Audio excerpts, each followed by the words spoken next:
Hello everyone, welcome back to my channel. आज हम मुंशी प्रेमचंद की कहानी दो भाई पढ़ने जा रहे हैं। प्रातःकाल सूर्य की सुहावनी सुनहरी धूप में कलावती दोनों बेटों को जांघों पर बैठा दूध और रोटी खिलाती थी। केदार बड़ा था, माधव छोटा। दोनों मुंह में कौर लिए कई पग उछल कूद कर फिर जांघों पर आ बैठते और अपनी तोतली बोली में उस प्रार्थना की रट लगाते थे जिसमें एक पुराने सहृदय कवि ने किसी जाड़े के सताए हुए बालक के हृदयोद्गार को प्रकट किया है। देव देव धाम करो, तुम्हारे बालक को लगता जाड़ा। मैं उन्हें चूम कर बुलाती और बड़े बड़े कौर खिलाती। उसके हृदय में प्रेम की उमंग थी और नेत्रों में गर्व की झलक। दोनों भाई बड़े हुए, साथ साथ गले में बाहें डाले खेलते थे। केदार की बुद्धि चुस्त थी, माधव का शरीर। दोनों में इतना स्नेह था कि साथ साथ पाठशाला जाते, साथ साथ खाते और साथ ही साथ रहते थे। दोनों ही भाइयों का विवाह हुआ। केदार की वधू चंपा अमित मृदु भाषिणी और चंचल थी। माधव की वधू श्यामा सांवली सलोनी रूप राशि की खान थी। बड़ी ही मृदु भाषिणी, बड़ी ही सुशीला और शांत स्वभावा थी। केदार चंपा पर मोहे और माधव श्यामा पर रीझे, परंतु कलावती का मन किसी से न मिला। वह दोनों से प्रसन्न और दोनों से अप्रसन्न थी। उसकी शिक्षा दीक्षा का बहुत अंश अब व्यर्थ के प्रयत्न में व्यय होता था कि चंपा अपनी कार्य कुशलता का एक भाग श्यामा के शांत स्वभाव से बदल ले। दोनों भाई संतानवान हुए। हरा भरा वृक्ष खूब फैला और फलों से लद गया। कुत्सित वृक्ष में केवल एक फल दृष्टिगोचर हुआ और भी कुछ पीला सा मुरझाया हुआ, किंतु दोनों अप्रसन्न थे। माधव को धन संपत्ति की लालसा थी और केदार को संतान की अभिलाषा।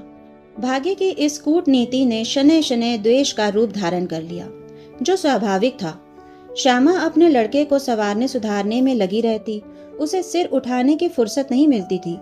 बेचारी चंपा को चूल्हे में जलना और चक्की में पिसना पड़ता। यह अनीति कभी कभी कटु शब्दों में निकल जाती। श्यामा सुनती, कुड़ती और चुपचाप सह लेती, परंतु उसकी यह सहनशीलता चंपा के क्रोध को शांत करने के बदले और बढ़ाती। यहाँ तक कि प्याला लाजवाब भर गया। हिरन भागने की राह न पाकर शिकारी की तरफ लपका। चंपा और श्यामा समकोण बनाने वाली रेखाओं की भांति अलग हो गई। उस दिन एक ही घर में दो चूल्हे जले, परंतु भाइयों ने दाने की सूरत न देखी और कलावती सारे दिन रोती रही। कई वर्ष बीत गए। दोनों भाई, जो किसी समय एक ही पालथी पर बैठते थे, एक ही थाली में खाते थे और एक ही छाती से दूध पीते थे, उन्हें अब एक घर में एक गांव में रहना कठिन हो गया। परंतु कुछ साख में बट्टा न लगे, इसलिए ईर्ष्या और द्वेष की धधकी हुई आग को राख के नीचे दबाने की व्यर्थ चेष्टा की जाती थी। उन दोनों में अब भ्रात स्नेह न था, केवल भाई के नाम की लाज थी।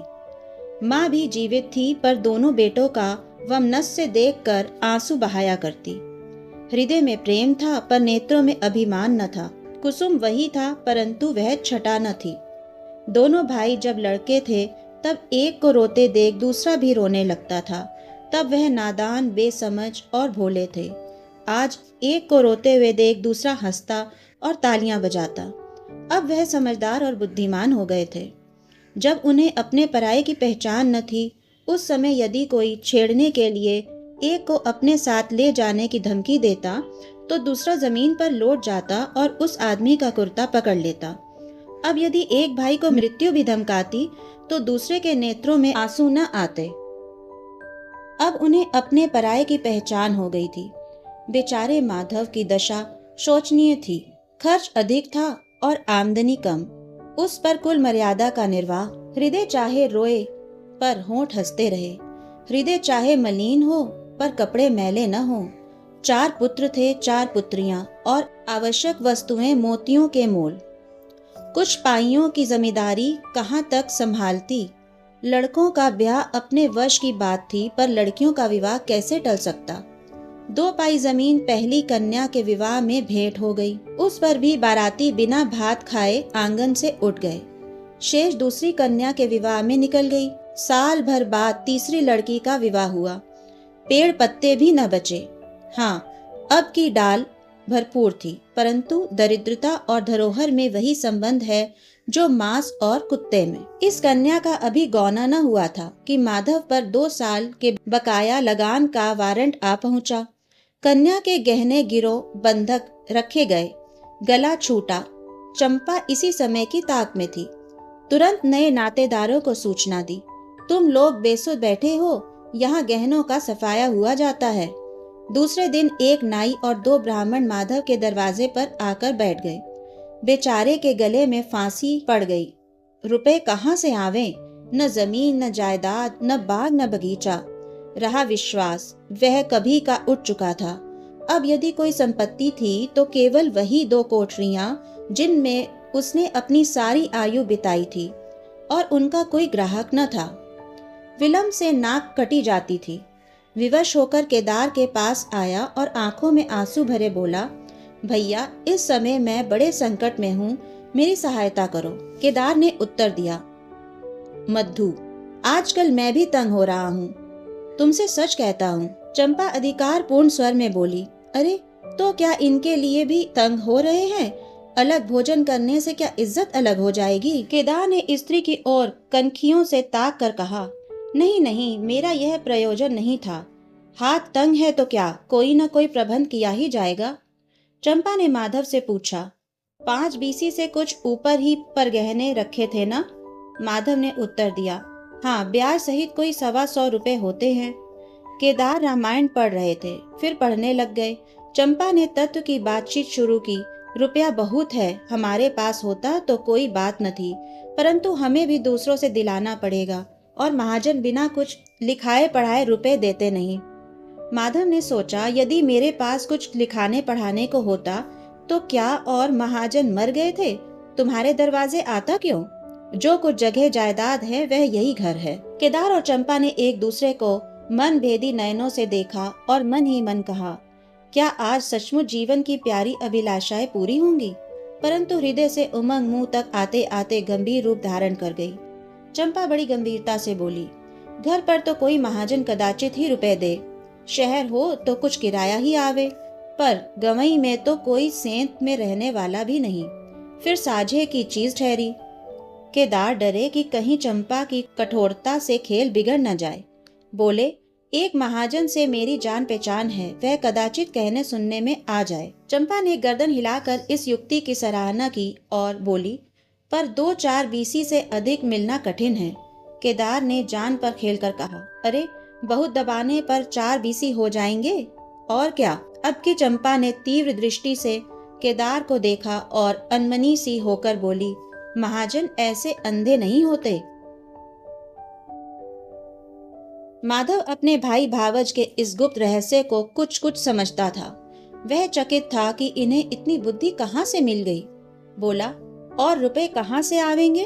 चंपा चिढ़कर बोली, और रुपयों के लिए और फिक्र करो, 125 रुपए इन 2 कोठरियों के इस जन्म में कोई न देगा। 4 बीसी चाहो तो एक महाजन से दिला दूं, लिखा पढ़ी कर लो। माधव इन रहस्यमय बातों से संशक हो गया। उसे भय हुआ कि यह लोग मेरे साथ कोई गहरी चाल चल रहे हैं। दृढ़ता के साथ अड़कर बोला, और कौन सी फिक्र करूं? गहने होते तो कहता, लाओ रख दूं, यहाँ तो कच्चा सूद भी नहीं। अब बदनाम हुए तो क्या 10 के लिए क्या 50 के लिए, दोनों एक ही बात है।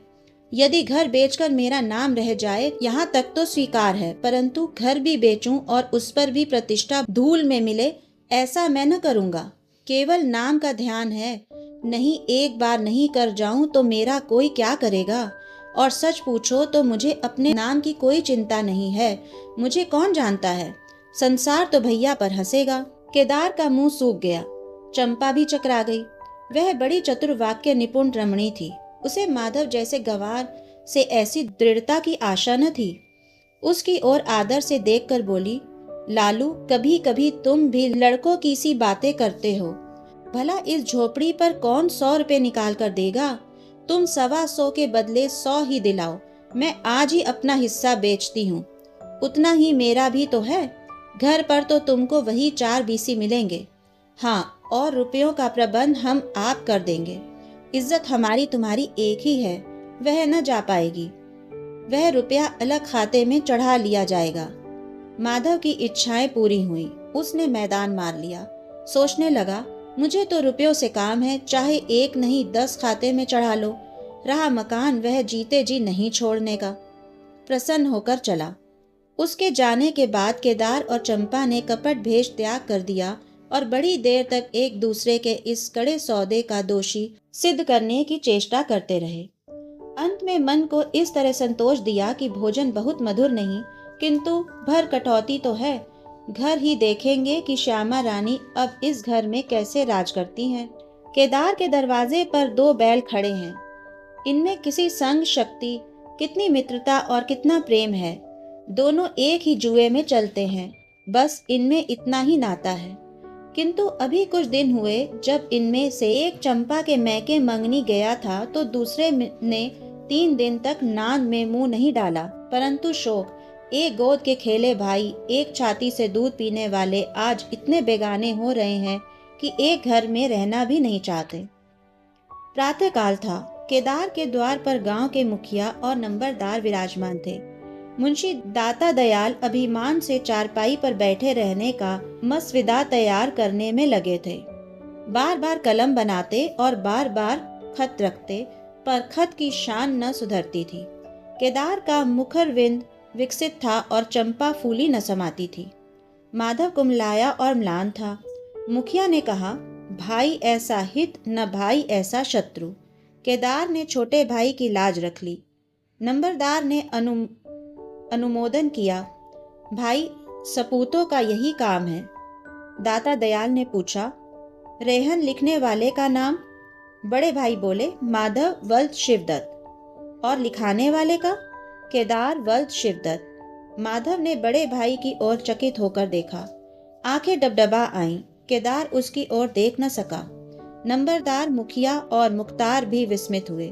क्या केदार खुद ही रुपए दे रहा है? बातचीत तो किसी साहूकार की थी। जब घर में रुपया मौजूद है, रहन नामों की आवश्यकता ही क्या थी? भाई भाई में इतना अविश्वास! अरे राम राम, क्या माधव 80 रुपए का भी महंगा है? और यदि दबा ही बैठा है तो क्या रुपए पानी में चले आते? सभी की आंखें सैन द्वार परस्पर बातें करने लगी, मानो आश्चर्य की अथाह नदी में नौकाएं डगमगाने लगी।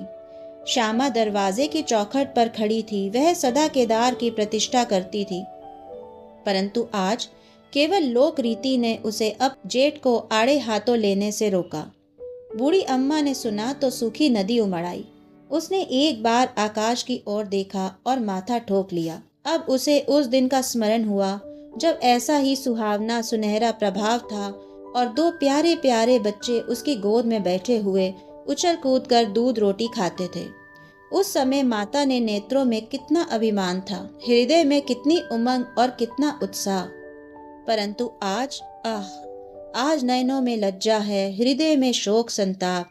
उसने पृथ्वी की ओर देखकर कातर स्वर में कहा, हे नारायण, क्या ऐसे पुत्रों को मेरी ही कोख से जन्म लेना था? इसी के साथ ये कहानी यहाँ खत्म होती है। अगर आपको ये कहानी अच्छी लगी हो तो इसे लाइक और शेयर ज़रूर करिएगा और मेरे चैनल को भी ज़रूर सब्सक्राइब करें इसी तरह की नई नई कहानियाँ सुनने के लिए। तो मिलते हैं फिर अगली वीडियो में। तब तक के लिए धन्यवाद।